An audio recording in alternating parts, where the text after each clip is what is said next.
오늘 여기 계신 분들 중에서는 제 얘기를 몇 번 들으신 분 있을 것 같아요. 예. 그래도 그냥 좀 지루해도 눈 감고 계시면 좋겠습니다. 예. 예. 예. 우리나라와 북한, 아까 어떤 분이 나오셔서 기도했죠. 통일 할 건 뭐 있냐 얘기하는 분 있었죠, 그죠? 예. 북한과 우리나라는 해방되고 남북한 정권이 각각 수립되었을 때 북한하고 남한하고 경제력 차이가 어느 정도인지 혹시 아세요, 청년분들? 예. 북한이 우리보다 한 30배 내지 50배 잘 살았습니다. 우리가 형편없었습니다. 왜 그러냐면 일제가 남기고 간 그 재산이, 예를 들면 북한의 수풍 수력발전소 70만 킬로와트짜리를 위시해서 여러가지 그 공장과 설비가 북한에 다 있었고 남한에는 하나도 없었습니다. 그래서 북한에 다 있었고요. 그 이후로 이제 우리가 여러가지로 우리가 지금 북한보다 훨씬 잘 살죠, 그죠? 여러가지 지표로 봐서 우리가 지금 어느 정도냐 하면 우리가 한 50배 내지 60배 잘 산다고 해요, 경제력 규모가. 그러면 1948년부터 지금까지 우리나라가 얼마나 성장했을까요? 그것은 한 50분의 1에서부터 예를 들어서 50배까지 커졌으면 25 그래서 2500배 성장을 한 겁니다. 대단하죠? 네. 대단하죠. 그러니까 청년들로서는 여기 지금 어르신들은 청년들에 비하면 이제 그 과정을 겪어온 분들이고 그동안에 우리 기성세대가 일구어 놓았던 그 흔적이 그 정도가 되는 겁니다. 그래서 북한과 우리는 굉장한 차이가 많고, 제가 옛날 캐도 원전 또 개성공단 전기 넣는 작업까지 제가 현직에 있을 때 했었는데요. 그때 북한을 여러 번 왔다 갔다 했습니다. 많이 왔다 갔다 했습니다. 근데 북한을 들러서 오면 이미 말도 차이가 많아요. 제가 북한 호텔에서 잠자고 아침에 이제 나갈 때 그 프론트에다가 키 갖다 내잖아요. 반납하잖아요. 한번 키를 반납을 했더니 그 프론트에 있는 여직원이 저보고 제출하시게요? 이러더라고. 제출하냐 이 말. 제출. 키를 반납하는 거냐 이 말을 제출하시게요? 이러더라고요. 예, 알아듣고 예. 자기는 그런 말을 그렇게 쓰는 거예요. 비행기를 타고 고려항공을 타고, 이 비행기가 가다가 언제 떨어질지 모르게 생긴 비행기인데 하여튼 들그닥 하면서 비행기가 날아가는데, 비행기를 타고 평양에서 떠서 이제 압록강 건너가니까 방송이 나오더라고요. 방송이. 손님 여러분, 지금 저희 비행기는 압록강을 건너고 있습니다. 여러분의 안전을 위하여 걸상띠를 잘 매주시기 바랍니다.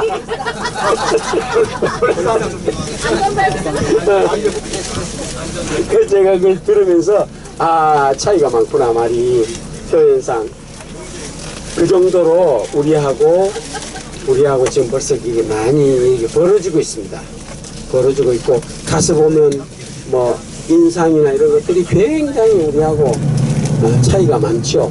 특별히 우리가 1948년 5월 14일 날 북한에서, 전기는 다 북한에 있었으니까 5월 14일 날 전기를 끊어버렸습니다. 소련이 북한을 점령하고 난 다음에 많은 사람들이 이승만 대통령을 비난을 해요.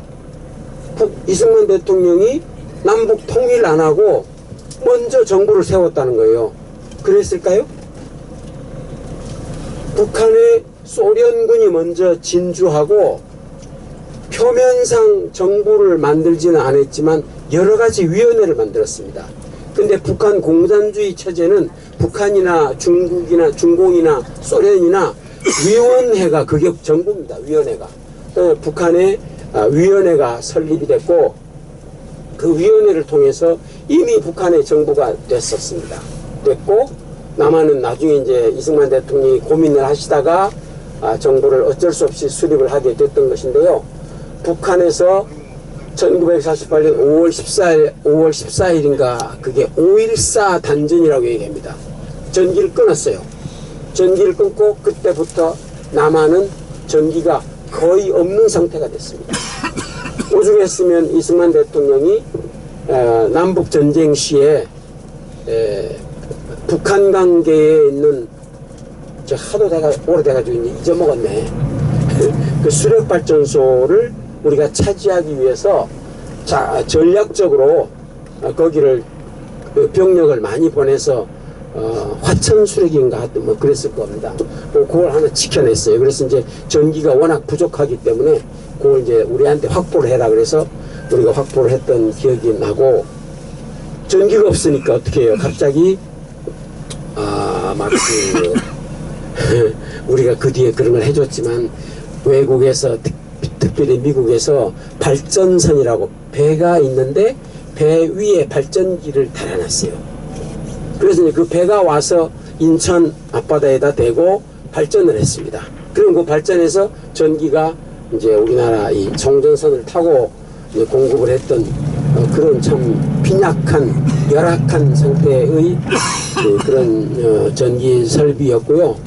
그 당시만 해도 우리나라 전기가 회사가 3개가 있었습니다. 전기가 3개가 있었는데 1960년도에 박정희 대통령이 혁명을 하고 한전 쪽으로 봤을 때는 그 전기 3사를 통합을 했어요. 우리는 그때 그것이 그 원대한 계획이 있었던 것을 몰랐어요. 그 3사 통합을 했는데 한전에 있는 사람들은 3사 통합 반대가 그래가지고 우리가 막 데모를 했어요. 그 왜 회사를, 멀쩡한 회사를 통합을 합니까? 그러고 이제 난리를 쳤는데 그 회사를 다 통합을 해서 한국전력이라는 것을 1961년도에 만들었습니다. 만들어서 이제 발전소를 운영을 하다가 그때로부터 8년 정도 지나고 난 다음에 원자력을 시작을 했어요. 1968년쯤에서 시작을 했는데 이 계획이 박정희 대통령이 혼자 꿈을 꾼 것이 아니고 이미 이승만 대통령이 그때 다 계획을 세워놨던 거예요. 뭐 계획까지는 아니지만 그 뭐라고 그러죠? 그 기본을 깔아놨습니다. 그 기본이라고 얘기하는 것은 우리가 원자력 발전소를 지으려고 그러면 인력이 없지 않습니까? 인력이 없기 때문에 그때 공과대학을 나온, 주로 전기과인데 나온 사람들을 미국 정식 대학은 아니라도 IAEA라는 국제원자력 기구라는 얘기 많이 들어보셨죠? 네. IAEA에 지금도 후진국 일원들을 대상으로 해서 교육 프로그램이 있어요. 그것은 돈을 우리가 주지 않더라도 그냥 그 IAEA라는 그 기구를 통해서 다른 나라, 예를 들어 미국이나 영국이나 프랑스나 이런 나라에다가 우리 직원들을, 우리 그 기술자들을 보내서 훈련을 시킬 수 있는, 그 사람들은 그냥 아무것도 모르지만 그 사람들을 받아다가 이렇게 심부름 시켜가면서 온 더 잡 트레이닝이라고 했어요. 실제 직장에서 일을 하면서 여러 가지 기술을 배울 수 있도록 해주는 그런 프로그램을 통해서 사람을 많이 훈련을 시켰습니다. 주로 뭐 6개월짜리, 3개월짜리, 뭐 9개월짜리 이런 식으로 해서 사람들을 보내서, 그때 그 돈이 얼마나 들었겠어요. 이승만 대통령이 그 당시 가지고 있던 달러가 얼마 없었거든요. 근데 그 귀한 달러를 그런 데다가 다 이렇게 썼습니다. 저는 이승만 대통령이 훌륭하다고 생각을 하는 것이 그 정말 그 빈약한 그때에 다른 나라하고, 여러분 그 무슨 그 건국전쟁인가? 그런 영화 같은 걸 보시면 이승만 대통령이 미국하고 그 정말 험난한 협상을 통해서 한미동맹을 얻어냈잖아요. 한미동맹을 얻어냈는데 그 한미동맹을 지금은 보니까 우리가 필요한 것보다는 오히려 미국이 더 필요해요. 그 당시에는 미국은 그 필요 없는 거야. 골치 아프다. 한국을 왜 우리가 말이지 동맹을 맺어가지고 그 우리가 의무적으로 해야 되나. 내가 미국이라도 안 했겠어요. 안 하려고 발버둥을 쳤는데 이승만 대통령이 아이젠하워 대통령 멱살을 딱 붙잡고 한 거예요.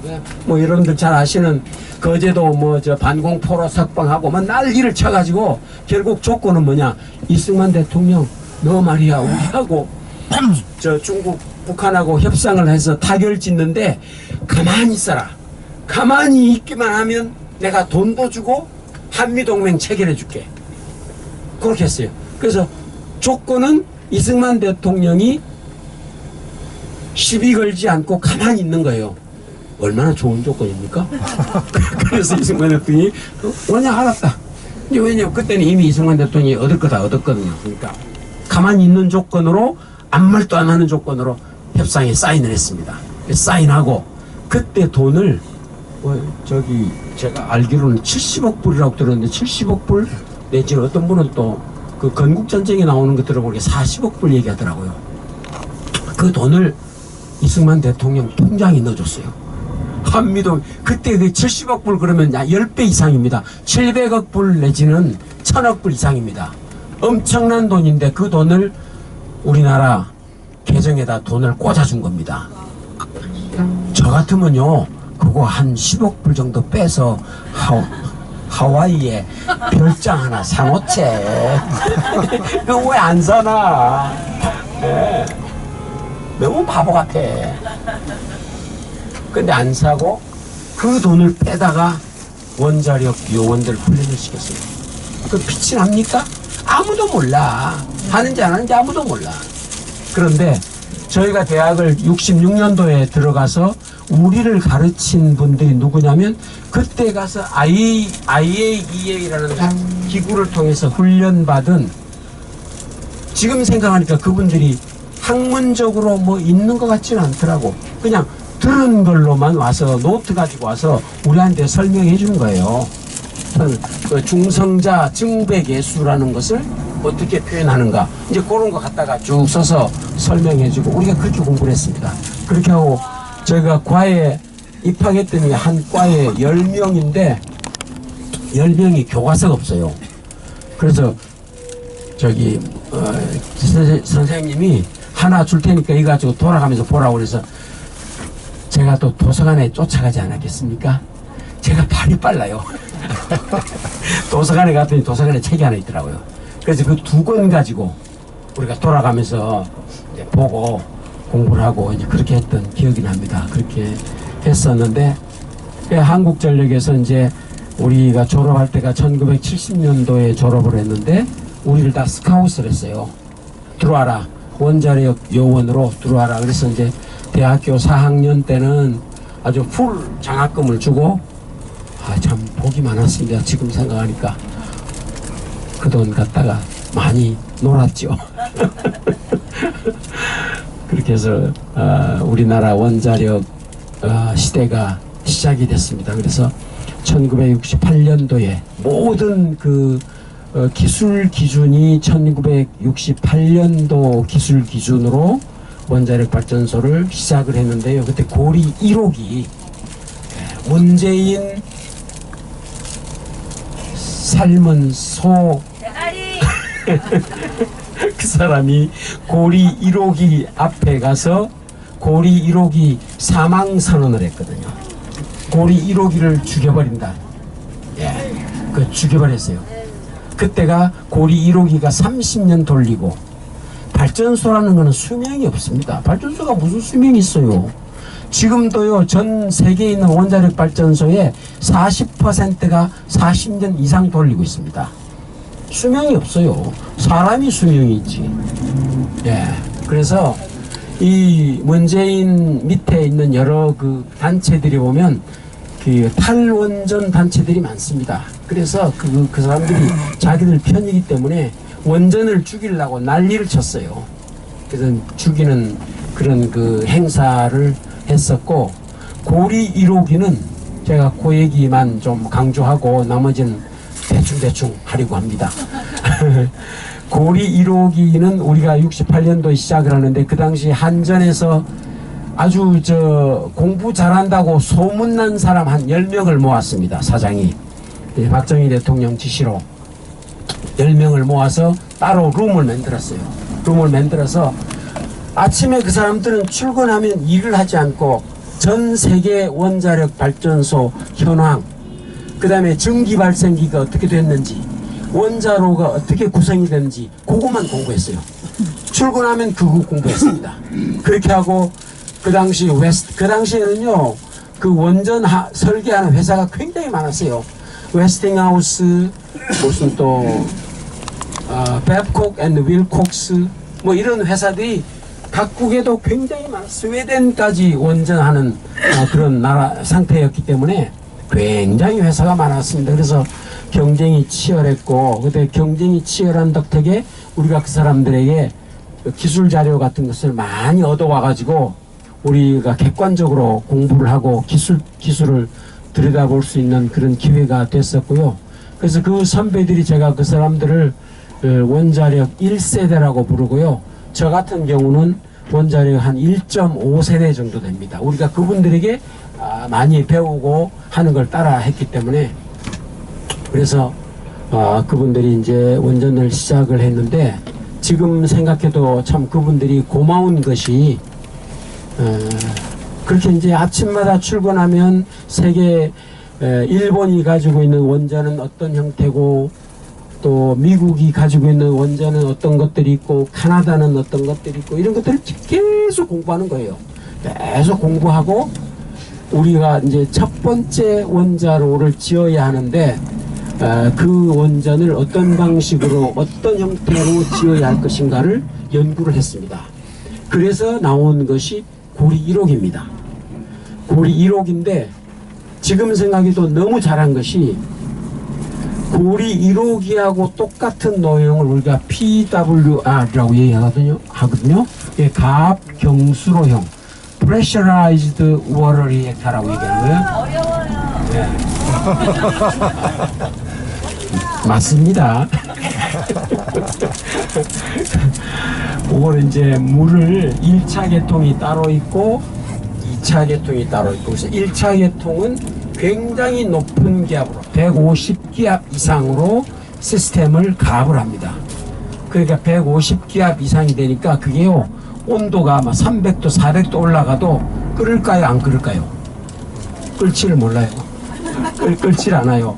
그래서 이제 그렇게 1차 계통이 돌아가고, 그 다음에 거기에서 열을 전수받아서 2차 계통이 돌면서 스팀을 만들어서 터빈을 돌리는 그런 구조로 되어 있거든요. 근데 지나고 보니까 그 시스템이 가장 안전해요.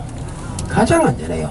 여러분, 후쿠시마에 사고가 나가지고 난리가 났죠. 그죠? 그것도 그 사람들이 잘못해서 난 게 아니라 어마어마한 지진의 일이 나가지고 발전소가 물에 잠겼습니다. 이게 얼마나 높은 물이 이렇게 바닷물이 올라가 버렸는지, 안 그래도 일본은 지진의 일을 항상 두려워했기 때문에 설계할 때 그 설계의 그 높이가, 물이 넘쳐서 들어올 때 그거를 막아낼 수 있는 높이가 8m 정도로 설계를 했어요. 근데 물이 얼마나 올라갔을까요? 11m 올라갔습니다. 그 넘을까요 안 넘을까요? 넘죠. 그러면 11m로 하지. 또 그 생각이 나죠. 돈이 많이 들거든요. 돈이 많이 들기 때문에 그렇게 많이 못해요. 그래서 이제 그렇게 해도, 그래도 그게 그러니까 설계 기준 이상으로 올라가 버리기 때문에 결국 이제 그렇게 돼버렸는데, 하여튼 그건 이제 비등수용이라고 그래가지고 1차 계통, 2차 계통이 분리되어 있지 않고 한꺼번에 되어 있습니다. 그래서 물을 원자로에서 끓이면 그 물이 바로 터빈으로 들어가서 터빈을 때려서 터빈 돌리는 그런 구조로 되어 있는데요.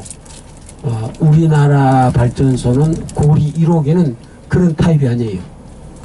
그래서 그런 굉장히 유형이 다르고, 또 러시아에 옛날에 이제 제가 미국에서 공부할 때 그때 사고가 났는데 1983년쯤 아마 사고가 났을걸요. 그 이제 가스형 원자로입니다. 가스형 원자로가 그 사고가 나가지고 어마어마했죠. 그때 러시아는 사람이 수십 명이 죽었어요. 그 불을 끄다가 그 원자로에 불이 붙었는데 그걸 뭐 헬기로 불을 끄다가 헬기가 추락하기도 하고 굉장히 사람이 많이 죽었습니다. 많이 죽고 그 일대 전체가 초토화됐어요. 그래서 이제 원전에 대한 그 아주 좋지 않은 이미지가 굉장히 많이 퍼졌었고요. 그래서 제가 그 우리 1세대 선배들한테 정말 감사하게 생각하는 것은 가장 안전한 시스템을 골랐다.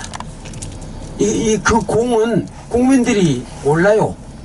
몰라줘도 하여튼 최대로 안전한 시스템을 골랐다. 그 다음에 그 계약을 또 기가 막히게 했어요. 계획을 어떻게 했냐. 그 들어간 돈이 전체 들어간 예산이 약 1350억 정도 됩니다. 얼마 안 되죠, 그죠? 잘 모르죠. 그 돈이 어느 정도 되냐. 그 당시 국가 예산입니다. 그 당시 국가 예산이 1350억이에요. 그러면 한번 생각해 보세요. 국가 예산에 해당되는 정도의 어마어마한 발전소 프로젝트. 겁날까요? 겁 안 날까요? 겁나죠. 대통령도 조마조마해요. 이거 하다가 안 되면 어떡하지? 돈이 있을까요? 없었을까요? 돈 없죠. 돈 없으니까 주로 후진국들한테 돈을 빌려주는 미국 엑심뱅크라고 해가지고 미국 수출입은행이 있어요. 저 거길 여러 번 가봤었습니다. 수출입은행에 가서 돈을 빌려왔습니다. 돈을 빌려와서 그 작업을 했는데 그 요즘으로 얘기하면 우리나라 요즘 국가 예산이 얼마죠? 한 600조 정도 되죠? 650조. 참 그 굉장히 어마어마한 일이었습니다. 근데 그 돈을 들여서 우리가 사람이 없죠. 원자력 발전소 그냥 팜플렛 들여다보고 책 들여다보고 논문 좀 읽어보고 한 그 정도지 원자력 발전소에서 일해본 경험 있는 사람이 하나도 없어요. 아무도 없어요. 맨파워 제로입니다. 우리나라 산업 뭐 있었을까요? 1970년도에 70년 71년 이럴 때에 제가 말씀해 드릴까요? 콘크리트 하나 제대로 비비는 기술이 없었어요. 콘크리트 비비는 게 그거 별거 아닌 것 같죠. 그때는요 콘크리트 비벼가지고 강도 테스트하는 걸 꿈에도 몰랐습니다. 요즘은 콘크리트 비비면 강도가 얼마 나오죠. 그런 상태였습니다. 우리 대한민국이 가지고 있는 기술은 제로, 인력도 제로, 설비 아무것도 없고 국내 기업 하나도 없고 그러니까 우리가 할 수 있는 게 하나도 없는 거예요. 그러니까 이제 그거를 미국 웨스팅하우스라는 회사에다가 턴키라는 형식으로 줬습니다. 턴키가 뭐냐면 완전히 100% 위탁. 웨스팅하우스 네가 우리는 아는 게 하나도 없으니까 기술도 없고 또 국내 하청 회사도 없고 아무것도 없으니까 웨스팅하우스 네가 책임지고 다 지어라. 짓고 완공되면 연락해 주라. 그러면 우리가 가서 그 키를 받아서 발전소 운전을 해보겠다. 이렇게 된 거예요. 그래서 계약을 했고 얼마에? 1350억에 계약을 했고 그 계약을 웨스팅하우스가 그때 우리를 좀 우습게 봤죠. 우습게 본 게 아니라 좀 경솔했어. 지금 생각하니까. 계약을 하는데 그런 예를 들어서 6년, 7년, 8년 걸리는 프로젝트는요. 계약을 할 때 일반적으로 그 형식으로 안 합니다. 이게 물가 상승, 우리가 에스컬레이션이라고 얘기하는데 물가 상승 집어넣고 예를 들어서 금년에 인부들한테 주는 공사 인부들한테 주는 월급을 시간당 얼마 아니면 하루에 얼마 이렇게 주면 내년에는 곱하기 1.05 물가 상승률 5% 이렇게 해서 해줍니다. 내년에는 그렇게 그 예산을 짤 때 1970년도에는 얼마 잡으면 71년도에는 1.05 곱하고 72년도에는 곱하는 그 율이 또 있어요. 그때 물가 변동률 다 따져가지고 그래서 재료비하고 이런 인건비하고 이런 것들을 전부 물가 비중을 따져가지고 예산을 전체를 짭니다. 그래서 아하 이게 해보니까 한 물가 상승을 고려했더니 1,800억 정도 되겠네? 그럼 그렇게 예산을 짰으면 되는데 아마 우리 한전 쪽에서 좀 많이 좀 압박을 했겠죠. 우리 물가 상승 고려 안 한다. 그러니까 처음에 조금 높게 주더라도 그냥 고정가로 하자. 고정가로 1350억에 아주 도리 그걸로 그냥 이겨먹고 떨어져라. 근데 발전소 네가 그냥 이겨 지어주라. 그렇게 웨스팅하우스가 가만히 이렇게 따져봤겠죠. 아 요즘 그냥 해보자. 뭐 별일이 있겠나. 이 계약이 되고 사인을 했습니다. 사인을 했는데 일이 터졌어요. 무슨 일이 터졌나. 1973년도에 세상에 듣도 보도 못하던 석유 파동이 나버렸어요. 듣보잡 석유 파동이 나버렸어요. 석유 파동이 났더니 그게 이제 이스라엘하고 중동하고 뭐 시끄럽게 되다가 보니까 난리가 났죠. 그러니까 뭐 우리는 석유 때문에 난리가 나가지고 석유를 어디 가서 얻어오나 하고 막 장관들이 직접 뛰어다니고 난리를 쳤죠. 그때 경제도 막 엉망이 되고 막 석유 배급제가 되고 막 없는 엉망이 됐습니다. 근데 문제가 된 게 뭐냐, 우리하고 웨스팅하우스하고 고정가 계약을 한 거예요.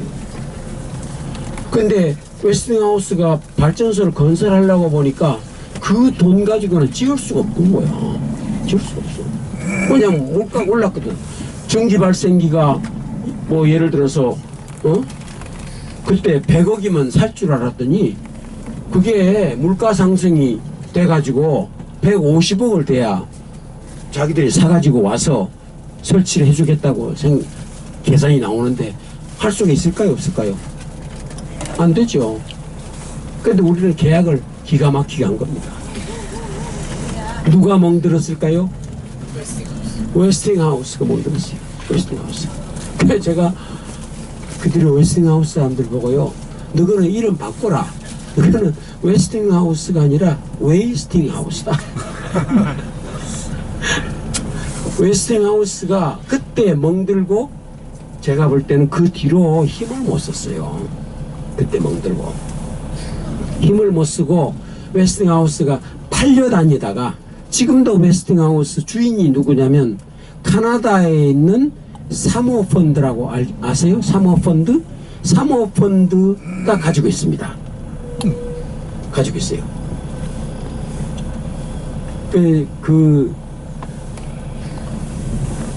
그래가지고 이제 그 뒤로 뭐 다른 프로젝트를 받아서 했으면 되는데 받은 것도 없고 그렇게 하다가 도시바로 팔렸다가 영국 BNFL로 팔렸다가 카나다로 팔려가고 이제 그렇게 된 겁니다. 그렇게 돼서 지금 사모펀드로 가 있는데 어제 조선일보 뉴스 혹시 보셨습니까? 거기에 보니까 우리나라하고 체코하고 원전 수출 보셨죠?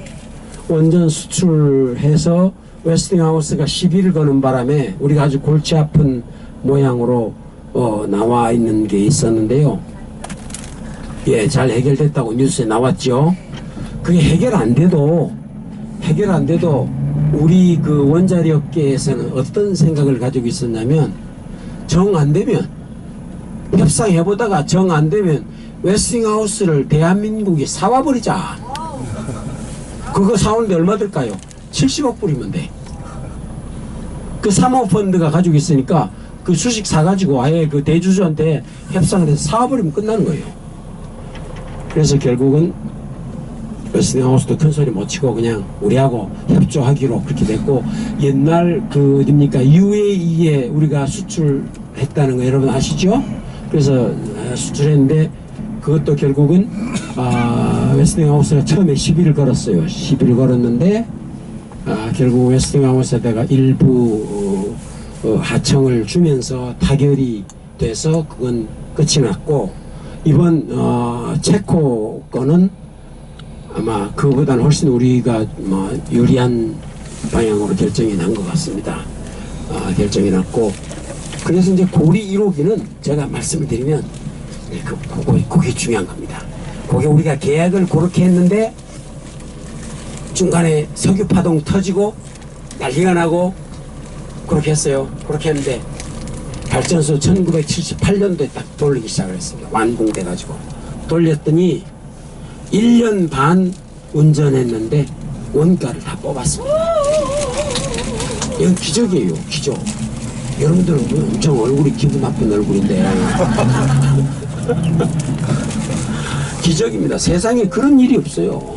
왜냐하면 그 중간에 너무 그런 우여곡절이 많은 데다가 계약을 기가 막히게 해놓은 바람에 우리가 그렇게 한 겁니다. 그래서 이건 하나의 제가 볼 때는요, 구분이라고 할까. 구분. 그런 과정을 거쳐서 웨스팅하우스는 멍들었지만 우리는 길에 가다가 황금 덩어리를 길에서 주운 것 같은 느낌. 우리가 그렇게 주웠습니다.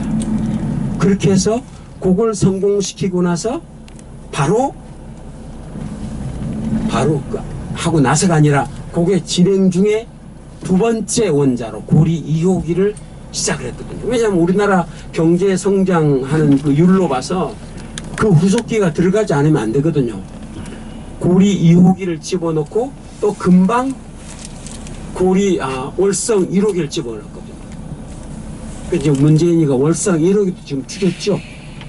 월성 1호기도. 그것도 죽으면 안 되는 사업입니다. 죽으면 안 되는 사업이에요. 월성 1호기는 또 제가 이제 쫄병 때 월성 1호기 시작을 했거든요. 월성 1호기는 원자로 타입이 좀 달라요. 타입이 달라서 보통 원자로는 이렇게 큰 이런 통같이 이렇게 돼 있고 안에 해결료를 집어넣고 그 다음에 이제 컨트롤하는 제어봉을 위에다 꼽아 넣거든요. 그런 식으로 되어 있는데 월성 1호기는 발전소를 누여놨습니다. 옆으로 되어 있습니다. 옆으로 되어 있어서 옆 앞에서 이렇게 집어넣습니다. 연료를. 그러면서 그곳은 매일 연료를 교체하는 방식으로 그렇게 되어 있어요. 그걸 왜 또 그렇게 했냐? 그게 박정희 대통령이 생각할 때는 요거 해결료를 다 쓴 걸 뽑아내 가지고 감춰서 내가 뭘 다른 장난을 좀 치면 참 좋겠다. 왜냐면 해결료는 원폭을 만들 수 있는 재료가 그 안에 들어가 있잖아요. 예. 그리고 그 양이 또 많아요.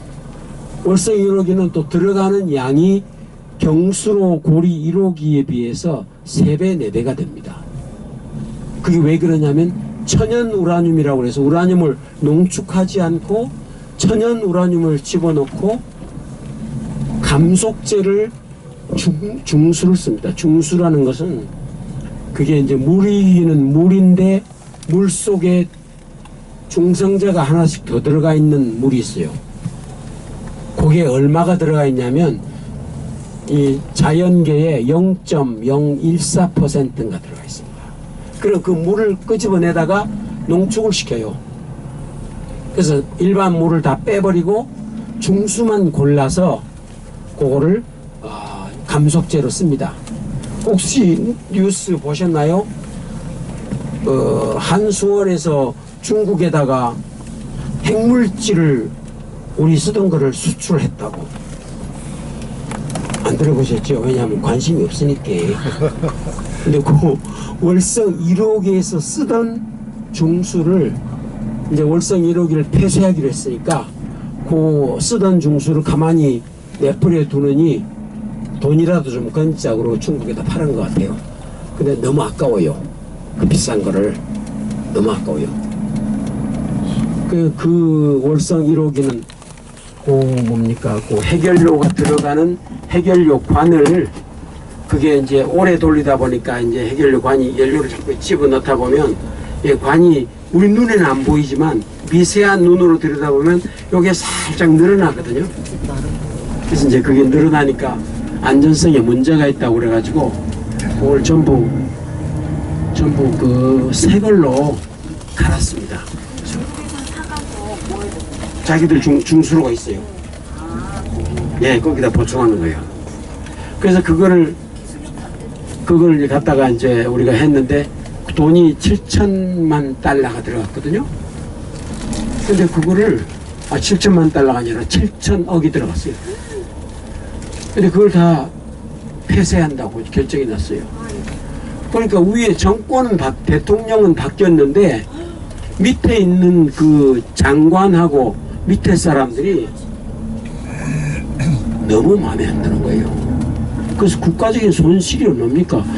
우리나라가 부자다 보니까 이게 돈을요 아깝게 안 해요.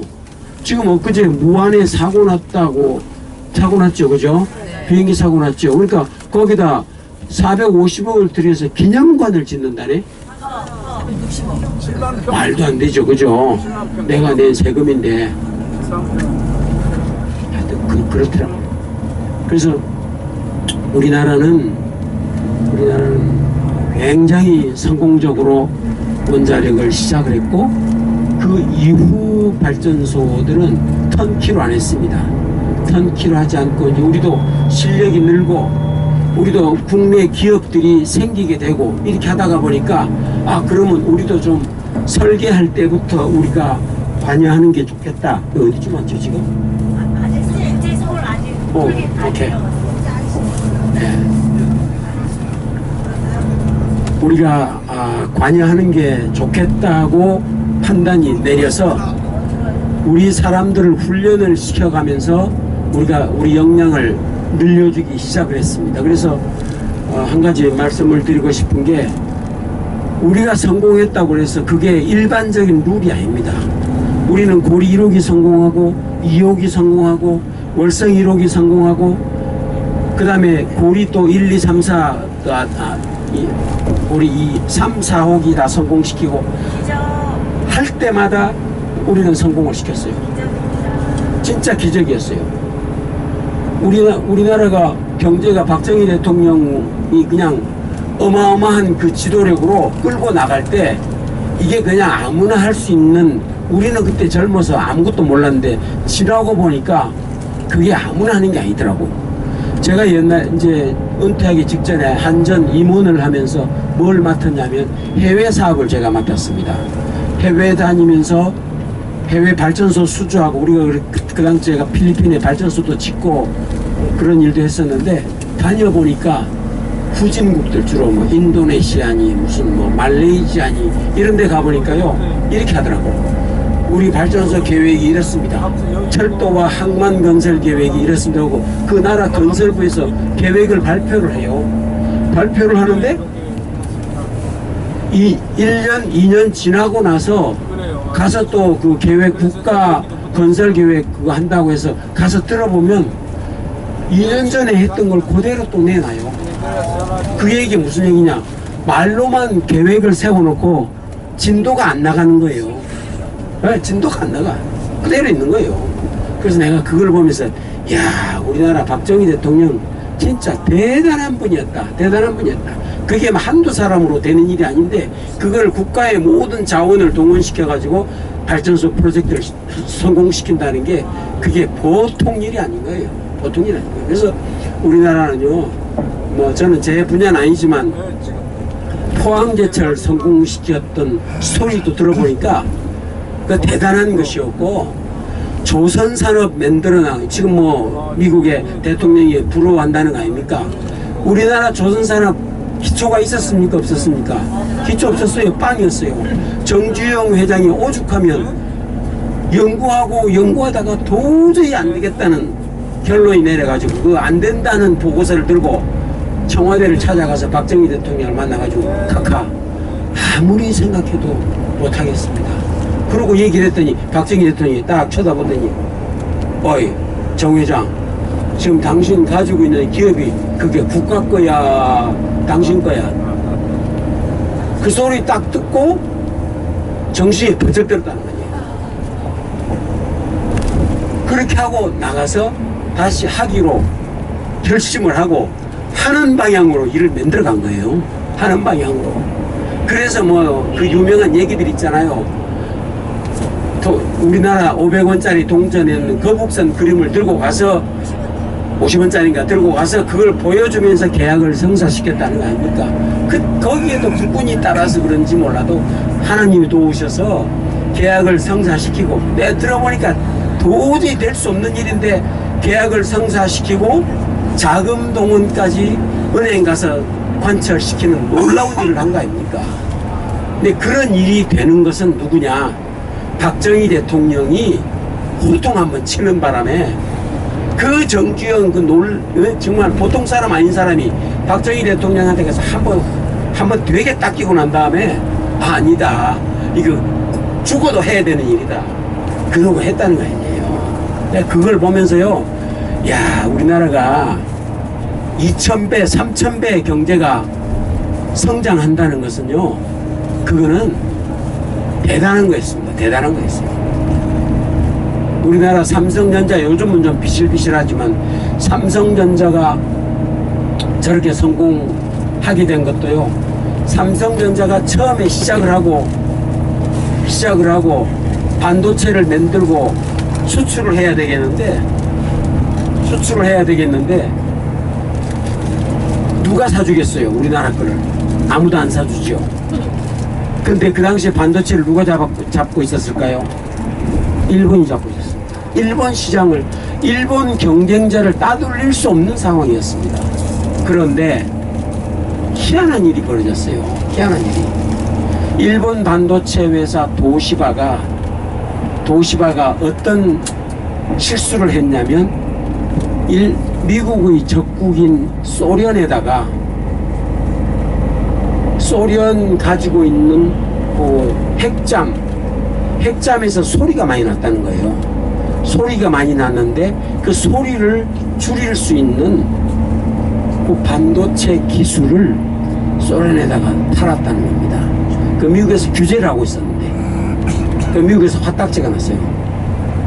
그래가지고 규제를 한 게 결국은 뭐냐면, 여러분들이 너무나 잘 아시는 플라자 협상이라는 걸 통해서, 플라자 협상은 다른 게 아니고요, 일본의 힘을 빼기 위한 그 계획이었습니다. 그래서 미국이 각국의 재무장관들을 불러다가 다른 것들은 다 필요 없고 결국은 일본의 엔화의 환율을 확 낮춰버렸습니다. 그러니까 1달러당 예를 들어서 360원 이렇게 360엔 이렇게 했으면 1달러당 180엔으로 바꿔버렸어요. 그러면 수출이 될까요, 안 될까요? 수출이 안 되는 거죠. 거기서 일본이 기세가 팍 꺾였습니다. 뉴스 보시면 여러분 많이 들어보셨을 거예요. 일본의 잃어버린 30년, 그 얘기 들어보신 분 계세요? 네. 그게 언제부터 시작됐을까요? 플라자 협상 이후로 일본은 30년을 날려버린 겁니다. 일본은 처음부터 국가가 성립될 때부터 우리하고는 출발선이 달랐어요. 출발선이. 그래서 일본은 제가 볼 때 아마 미국을 도와주는 입장에만 서지, 일본이 자기들 힘으로 뭘 해낼 수 없는 그런 조건을 지금도 가지고 있습니다. 아무튼 우리나라 원전은 그렇게 해서 우리나라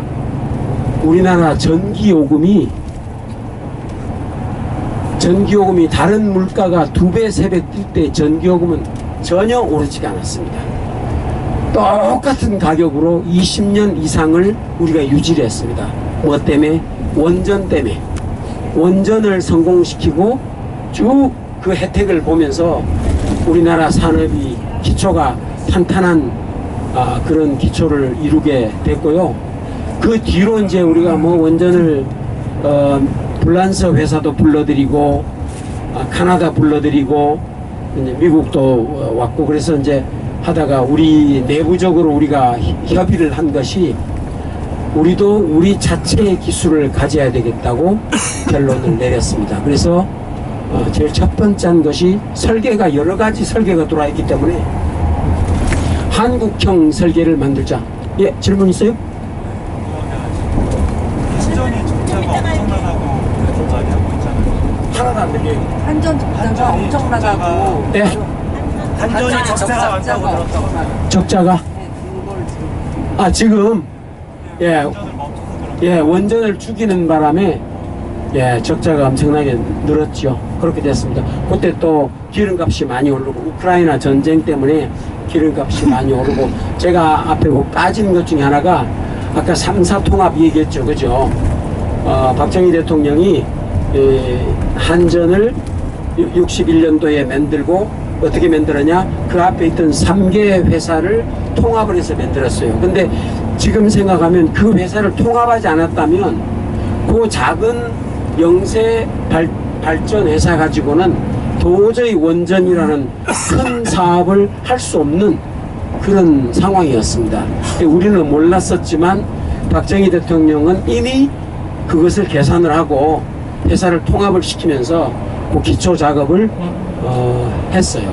그래서 이제 그렇게 출발했고, 원전을 우리가 들어와 있던 그 기술을 가지고 우리가 하나하나 배우기 시작을 했습니다. 배우고 난 다음에 이제 우리가 우리 기술을 만들기 시작을 했죠. 그래서 이제 원전 기술은요, 안에 그 내용이 뭐냐면 이게 소프트웨어가 있고 하드웨어가 있어요. 소프트웨어는 뭐냐면 발전소가 이게 원자로가 이렇게 있으면 큰 통같이 되어 있거든요.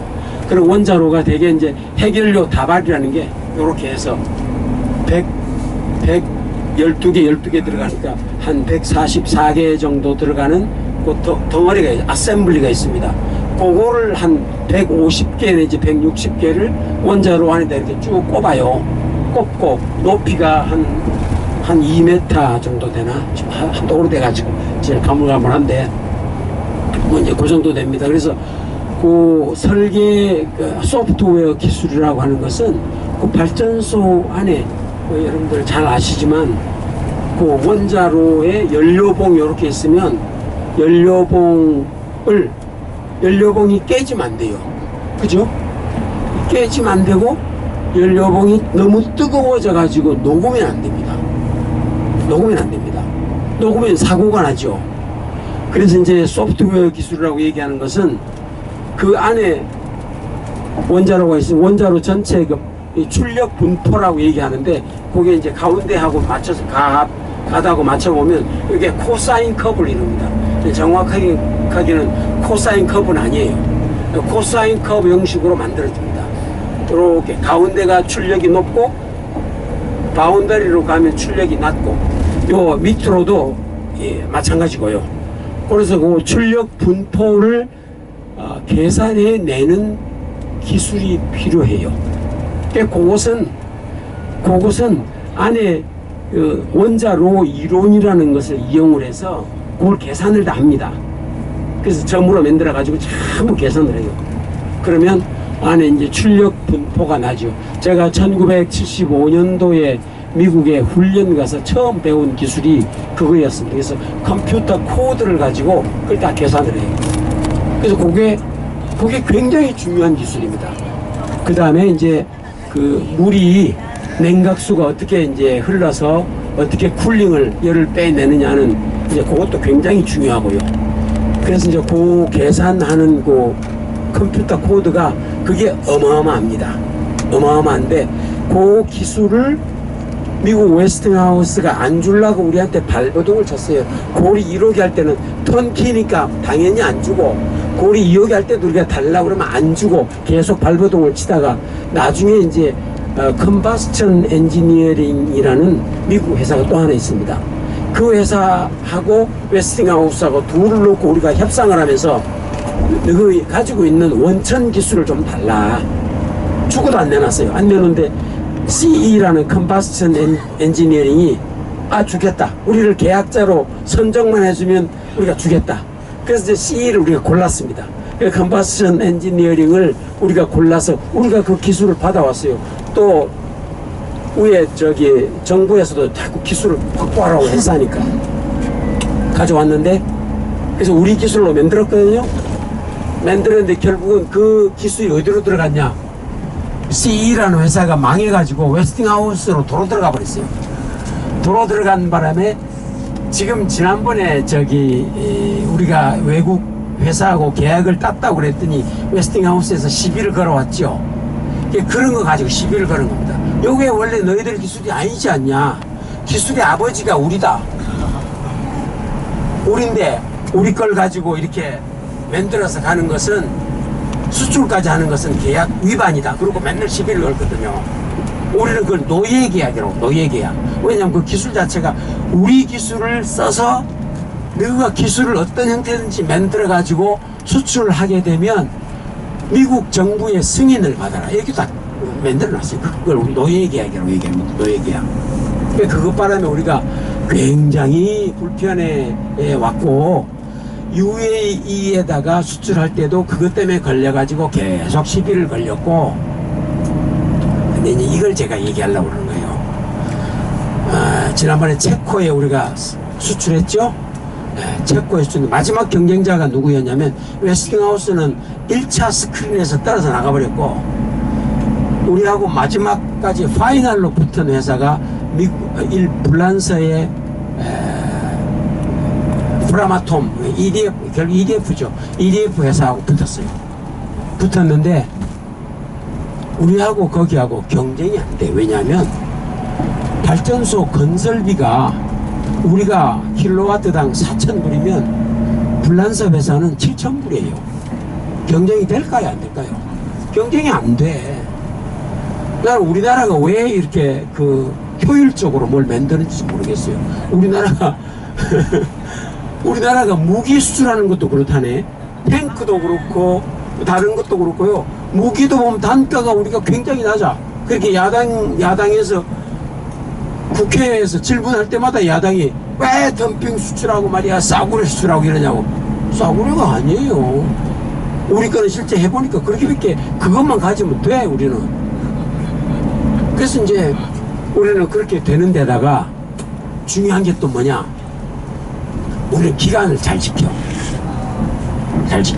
자, 오늘부터 건설 착수해서 5년 후인, 지금 2025년도죠 5년 후인 2030년 1월 31일까지 짓겠다 그러면 그때까지 지을까요 안 지을까요? 우린 지어. 죽어도 지어. 딱 계산해보고 안 된다 그러면요 밤에 나가 사는 거야. 근데 서양 사람들이나 중동 사람들은 밤에 할까요 안 할까요? 안 해요.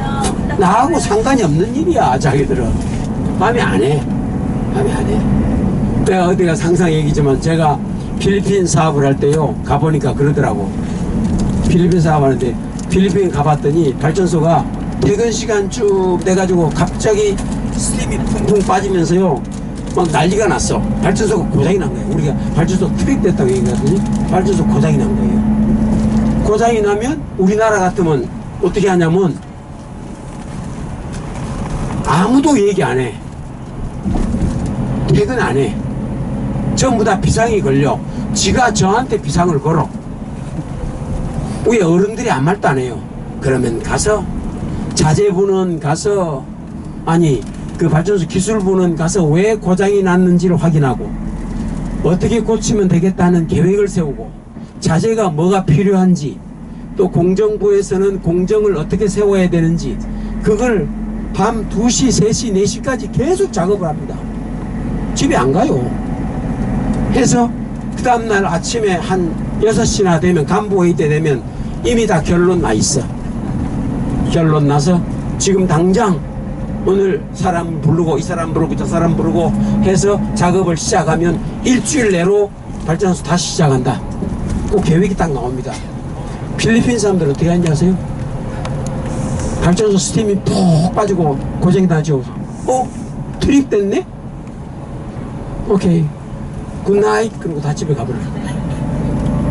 그 다음날 아침에 출근해가지고 이제 그때부터 조사하는 거예요. 아, 어디가 고장났지? 그때 조사하는 거예요. 우리보다 한 달, 2달 이상 납니다. 그렇게 하니까 공정을 맞출 수 있을까요? 없을까요? 공정 못 맞춰요. 그런 태도로는요 작업이 되질 않아. 작업되질 않아. 그러니까 우리나라 원전의 장점이 뭐냐면 온 스케줄이에요. 계획된 대로 우리는 짓는다. 두 번째 장점 온 버젯. 예산 세운 대로 우리는 간다. 이거 뭐 7억 불에 딱 짓겠다 그러면 7억 불 이상 요구를 안 해요. 그걸로 끝납니다. 다른 나라는 절대 그렇게 못해요. 그게 우리나라 장점이고요. 단가가 굉장히 낮고 굉장히 효율적이고 UAE의 사막지대에서 발전소를 기한 내에 딱 지었다는 거. 그거 기적입니다. 그것 때문에 그 다음 프로젝트도 가서 우리가 딸 때 굉장히 말하기가 좋은 거예요. 체코 들어갈 때도 그렇고, 지난번에 폴란드에 우리가 프로포즈를 낼 때도, 그때도 굉장히 우리가 그 할 말이 좋았고요. 그렇게 했었는데, 아마 어제 뉴스 들어보니까 웨스팅하우스하고 잘 타결이 됐어요. 잘 타결이 돼서 앞으로 이제 굉장히 좋은 그런 결과가 나올 겁니다. 같이 이제 뭐 우리가 가져올 건 우리가 가져오고, 웨스팅하우스 가져갈 돈도 웨스팅하우스 가져가고, 그거 이외에도 우리나라 건설 회사가 또 자기들 건설은 2차거든요. 발전소 원청 계약을 따고 나면 그 다음에 이제 실제 건설 계약을 건설 회사가 맡아갑니다. 그걸 뭐 현대건설, 금호건설 뭐 이렇게 따가는데, 우리나라 현대건설 이런 회사들이 또 쫓아가서 자기들 나름대로 또 계약을 따옵니다. 따오고, 굉장히 또 중요한 게 또 있습니다. SMR이라는 거 들어보셨습니까? SMR은 그게 이제 발전소가 요즘은요, 우리나라 발전소는 140만짜리예요. 한 장소에 들어가면 140만인데, 그게 원래는 우리가 100만 하다가 140만으로 올렸어요. 왜 그랬을까요? 생산량이 많으면 단가가 떨어지거든요.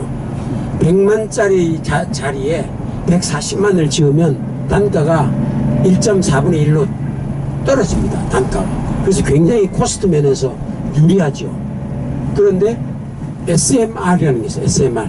그게 이제 무슨 얘기냐면 스몰 모듈라 리액터예요. 그러니까 모듈라니까 뭐예요? 작은 발전소인데 그거를 블록 형태로 쌓을 수가 있는 거예요. 30만 킬로와트 이하의 발전소 설계를 모듈라 형태로 만들기 때문에 30만도 사실은 적은 발전소 아닙니다. 제가 쫄병 때요, 당일리 화력발전소에 가서 실제 필드 근무를 했는데, 그때 13만 7,500kW짜리였습니다. 근데 제 눈에는요, 어마어마하게 컸어요. 어마어마하게 컸어요. 석탄 발전소인데 굉장히 컸습니다. 근데 30만 킬로와트짜리를 그거를 60만이 필요하다 그러면 그 두 개를 포개는 거예요. 꼭 60만 되는 거예요. 그렇게 하는 것이고, 그 SMR 설계는 그 작은 아주 콤팩트하게 작은 공간 안에다가 여러 가지 증기 발생기니 안전설비 이런 것들을 콤팩트하게 집어넣고, 왜 콤팩트하게 넣냐? 경제성 때문에. 그다음 두 번째, 안전성 때문에. 다른 보통 지금까지 발전소들은 물을 가동을 시켜가지고 이제 사고가 나게 되면, 고장이나 사고가 나게 되면 냉각수를 안에 주입을 해야 됩니다. 냉각수를 주입을 할 때 그게 안에 스팀이 들어가 있고 압력이 높기 때문에 발전소 펌프를 돌려가지고 펌프로 물을 억지로 집어넣어야 돼요. 근데 집어넣어야 되는 그 타임에 펌프가 안 돌아가면 될까요, 안 될까요? 안 되죠. 그래서 이제 그게 그런 확률이 있기 때문에 발전소 안전을 따질 때는요, 펌프가 돌아가지 못할 확률, 그래서 확률론적 안전성 검토하는 기술도 있습니다. 이게 복잡해요. 발전소 안에 부품이요, 그게 500만 개가 넘는다는데 500만 개 전체를 확률로 다 따져가지고 다 모아서 계산을 합니다. 그렇게 해서 해보면 그 발전소가 고장이 나서 방사성 물질이 빠져나갈 확률이 1천만 분의 1이 나와요. 1천만 분의 1 계산을 해보면 그런 게 너무 재밌어요. 그렇게 굉장히 재밌어요. 어디까지 갔죠 내가? 스몰 모듈러 리액터, 네? SMR을 하는데, 그 SMR도 냉각수, 냉각제, 감속제, 또 해결료 타입, 이 컨비네이션이 복잡합니다. 여러 가지 아이디어가 나오기 때문에 그런 것에다가 그 SMR고 아까 냉각수 제가 얘기했죠. 사고가 나면 물을 펌핑해서 집어넣지 않더라도 자연 흐름으로 예를 들어서 높은 데서 물이 떨어져서 그냥 흘러내려가서 냉각할 수 있도록 그렇게 자연력을 이용한 냉각 방법, 그런 거를 집어넣어서 억지로 하지 않아도 고유의 안전성을 가지는 그 inherently safe한 그런 설계를 추구를 하는 거예요. 근데 그런 형태의 설계가 한 70가지가 나와 있어요. 70가지가 나와 있고 이미 SMR이 돌아가고 있는 데가 있습니다. 어디냐? 핵잠. 핵잠은 그 안에 핵이 있다는 게 아니고 원자력 발전소로 잠수함이 추진된다는 얘기예요. 원자로를 안에 넣고 원자로에서 나오는 그 출력을 가지고 핵잠이 가는 거예요. 그러니까 핵잠은 물 밑에 들어가서 전혀 들킬 이유가 없어요. 물 밑에 들어가면 아무도 볼 수가 없어. 잠수함의 가장 큰 문제는 되게 디젤 잠수함이거든요. 들어가면 디젤 엔진을 돌려서 가스가 나오면 그 가스를 잠수함 안에다가 모아놨다가 용량이 이제 넘치면 바다 위로 떠야 돼요.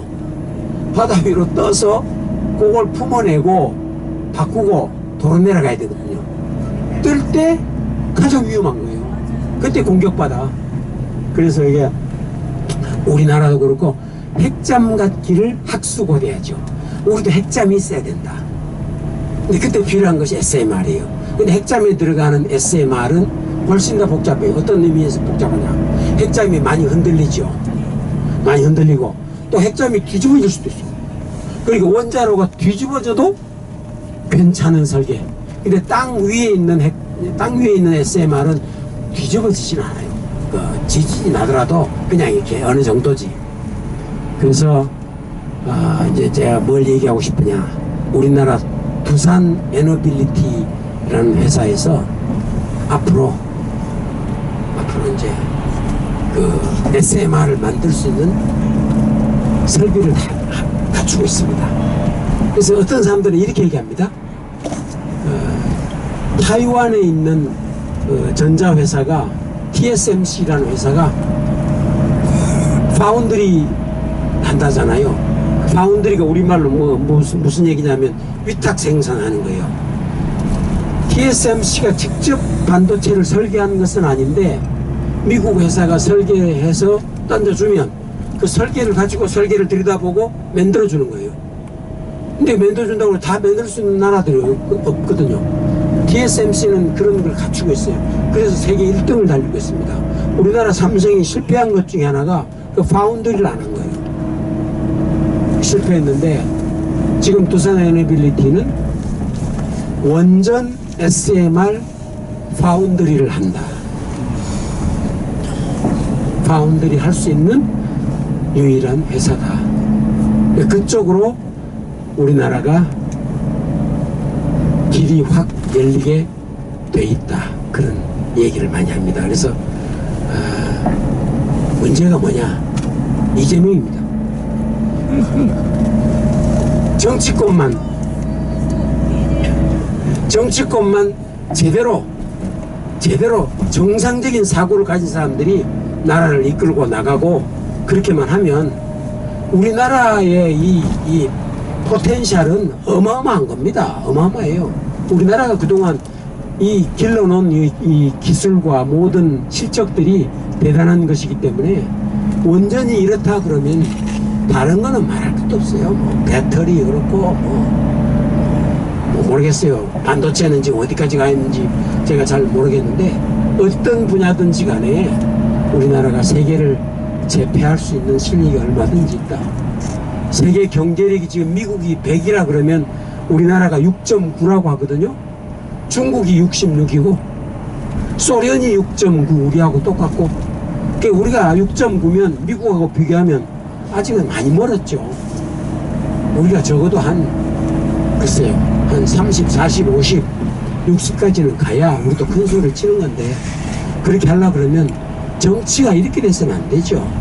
이재명이 같은 빌런이 빨리 축출당하고 없어지고 정상적인 사고를 가진 사람들이 우리나라 정치를 이끌고 나가면 제가 볼 때는 우리나라 희망이 있다 이렇게 봅니다. 그래서 이걸로 마치겠습니다. 예, 질문. 예.